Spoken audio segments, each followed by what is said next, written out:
on reconstitue le jumeau virtuel par nuage de points. Et donc ce sont des données qui ont permis à la fois aux scientifiques de mieux comprendre la cathédrale et aussi de faciliter finalement le chantier de reconstruction de la cathédrale. Bonjour Mehdi Tayoubi. Bonjour. Vous êtes vice-président innovation chez Dassault Systèmes. Nous sommes au musée de l'architecture à Paris, au Trocadéro. Vous venez de m'emmener faire une visite, alors une visite virtuelle dans Notre-Dame. Et c'est une visite à la fois dans l'espace et dans le temps, grâce à un casque de réalité virtuelle. Et c'est donc une expérience et une exposition qui est présentée ici. Vous pouvez nous la décrire un peu, en quoi ça consiste? Alors effectivement, Jérôme, on est ici à la Cité de l'Architecture et du Patrimoine, dans lequel Dassault Systèmes, à travers un partenariat avec le musée, a créé un espace qu'on appelle un téléport et qui permet de se téléporter à l'échelle 1:1, à l'échelle grandeur nature, dans des données tridimensionnelles. Donc c'est un espace où on accueille avant tout des chercheurs et des scientifiques. Et en l'occurrence, depuis plus d'1 an et demi, on travaille avec le CNRS à travers toutes les données en fait tridimensionnelles de la cathédrale, des empreintes qui ont été prises à différents moments de la vie de la cathédrale. Donc on va avoir des nuages de points qui ont été faits avant l'incendie, des nuages de points qui ont été faits juste après, des nuages de points qui représentent aussi l'avancée du chantier de reconstruction de la cathédrale. Et on propose en fait au grand public de se mettre dans la peau de ces chercheurs qui sont venus ici faire plusieurs ateliers de travail dans ces données et de leur montrer à quoi peut ressembler ces données professionnelles, ces données scientifiques pour mieux comprendre la vie de la cathédrale et le chantier de reconstruction. Voilà, il faut bien comprendre que c'est pas un jeu vidéo, c'est pas une animation touristique, ce sont vraiment des modèles virtuels, professionnels qui ont servi à reconstruire la cathédrale. Alors tout à fait, ce sont des données issues en fait de relevés professionnels qui ont été faits soit par relevé laser avec des appareils qu'on appelle des lidars, soit par photogrammétrie, c'est-à-dire prendre plusieurs centaines de photos et puis ensuite avec des algorithmes, on reconstitue le jumeau virtuel par nuage de points. Et donc ce sont des données qui ont permis à la fois aux scientifiques de mieux comprendre la cathédrale et aussi aux restaurateurs, aux reconstructeurs de faciliter finalement le chantier de reconstruction de la cathédrale. Donc on peut se promener dans une cathédrale grandeur nature, mais on peut également observer une maquette de la cathédrale, on peut se déplacer en hauteur, on peut aller sur le toit. Vous m'avez emmené tout à l'heure là où se trouvait la flèche précédemment, la flèche de la cathédrale qui a brûlé. C'est assez impressionnant, mais ça a vraiment servi donc à toutes les équipes scientifiques pour arriver à faire quoi? À refaire Notre-Dame de Paris comme elle l'était à l'origine? Alors ça permet avant tout aux scientifiques, c'est-à-dire que ce qu'on souhaitait, c'était que les scientifiques s'approprient nos outils logiciels et eux-mêmes soient capables de créer leur propre scénario de déambulation pour pouvoir organiser des réunions transdisciplinaires, c'est-à-dire se dire tiens, moi je suis spécialiste du bois, j'ai envie de discuter avec un spécialiste du métal, un spécialiste de la pierre, on va se téléporter au lendemain de l'incendie sur les vestiges, sur l'extrado des voûtes, et on va pouvoir discuter d'hypothèses que l'on avait émises dans nos labos.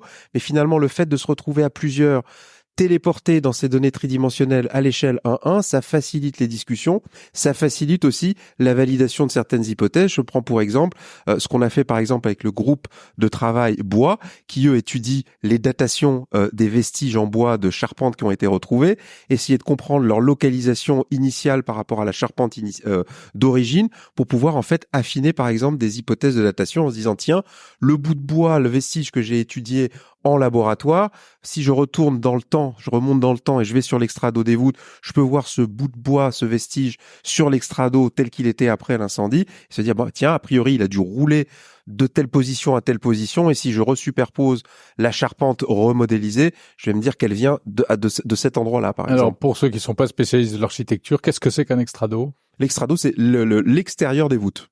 D'accord. Voilà.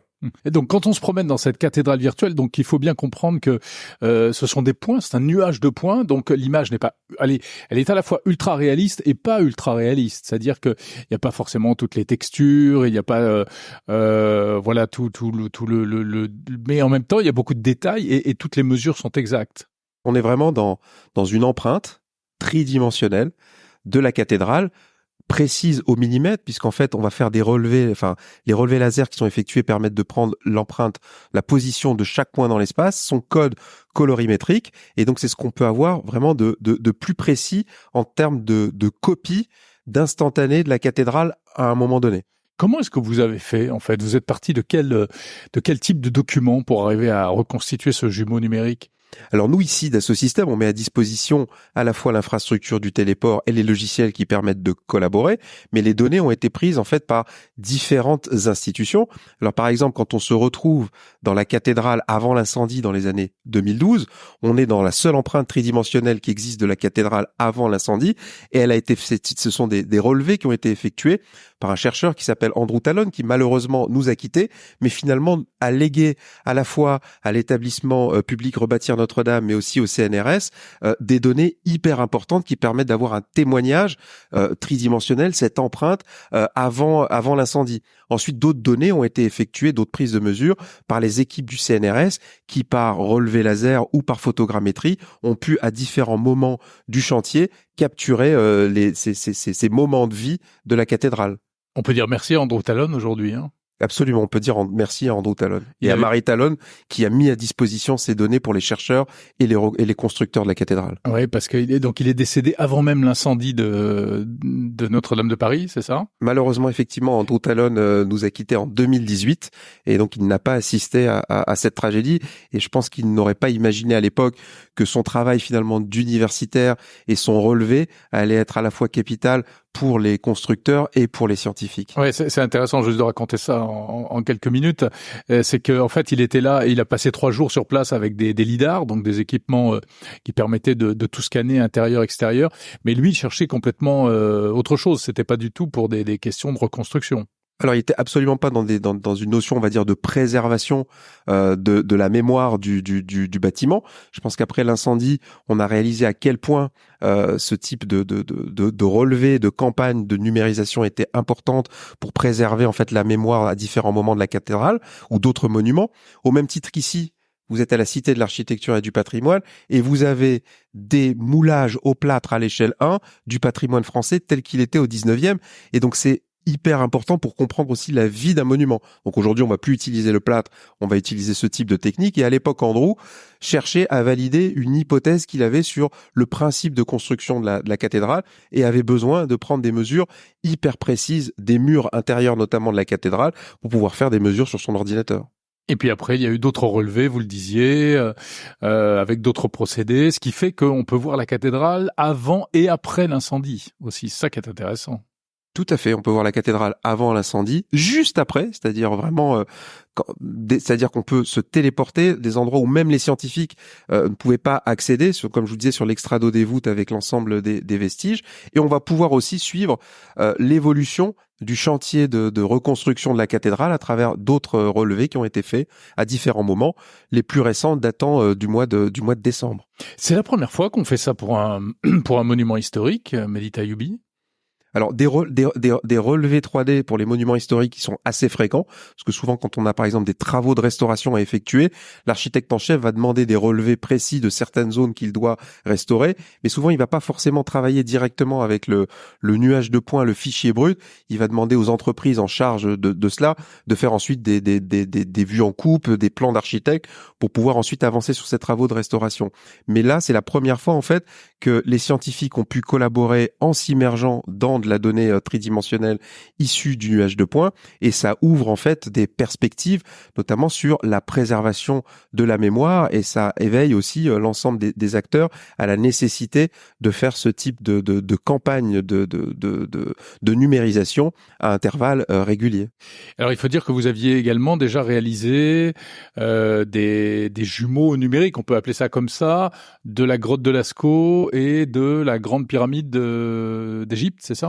Tout à fait. En fait, ce qu'on fait ici au sein de la Cité de l'Architecture, c'est qu'à travers ces collaborations dans le domaine du patrimoine, nous, en tant que Dassault Systèmes, en tant qu'éditeur de logiciels, ça nous permet, on va dire, in vivo, de réfléchir et d'inventer en fait ce type de logiciel qui facilite la collaboration pour les scientifiques, pour les chercheurs. Et comme on est dans un musée, ça permet finalement en temps réel d'exposer aussi l'état de l'avancée de la recherche et de nos développements au grand public et d'éprouver nos développements ici, qui ont ensuite une utilité d'utilisation aussi dans le monde industriel et dans nos métiers plus classiques, qui sont le monde de l'industrie et les jumeaux virtuels dans le monde de l'industrie.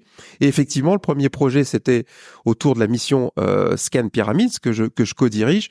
L'intérêt étant de pouvoir se retéléporter en Égypte à n'importe quel moment, de pouvoir étudier les découvertes que l'on a réalisées au sein de la pyramide.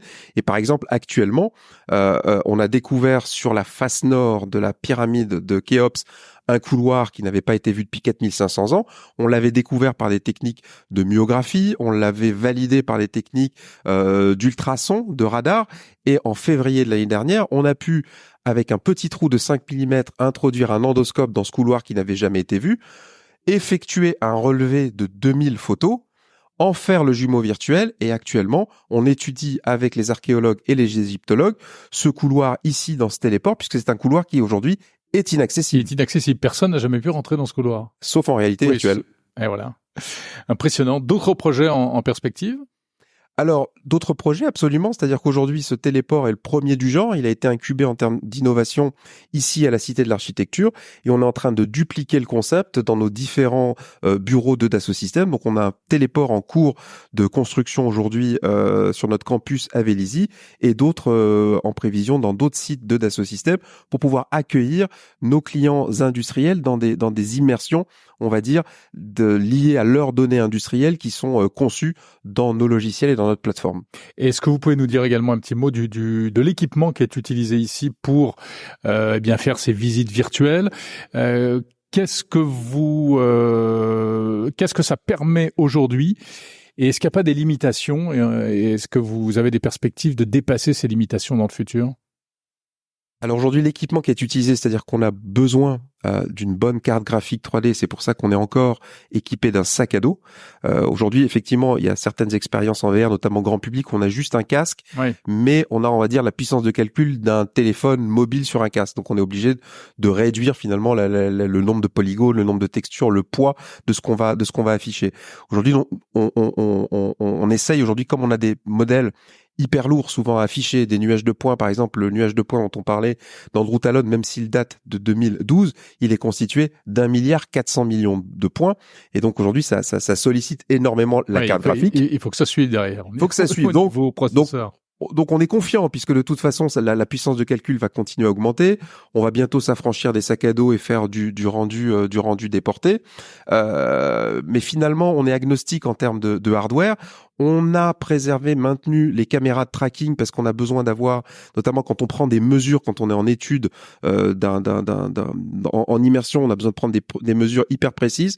On a besoin d'avoir ces caméras de tracking pour avoir des mesures au millimètre près. Mais finalement, ce qu'on essaye de faire avant tout, c'est de rendre les logiciels qui permettent de créer ces scénarios de déambulation les plus simples possibles. Ce qu'on voulait, c'était que les chercheurs du CNRS eux-mêmes créent leurs réunions, invitent ensuite leurs collaborateurs et leurs pairs dans leur discipline ou dans d'autres disciplines et créent leurs scénarios. Et ce qu'on dit souvent, c'est qu'on veut que nos logiciels puissent être utilisés par nos stagiaires troisième. Et donc, c'est ce qu'on s'attache à faire ici. Voilà. Donc, cette exposition qui est donc ouverte à tous, hein, n'importe qui peut venir? Tout à fait. Donc, les ateliers de travail avec les scientifiques vont continuer, mais on ouvre ce téléport au grand public les jeudis, les samedis. Ce sont toujours des petits groupes, c'est pas plus de 6 personnes. On a toujours un médiateur réel, une intelligence naturelle du guide conférencier avec qui on va pouvoir discuter, échanger, et on est aussi ouvert pendant toute la période des vacances scolaires. Merci beaucoup, Mehdi Taïoubi, vice-président innovation chez Dassault Systèmes. Merci à vous, Jérôme.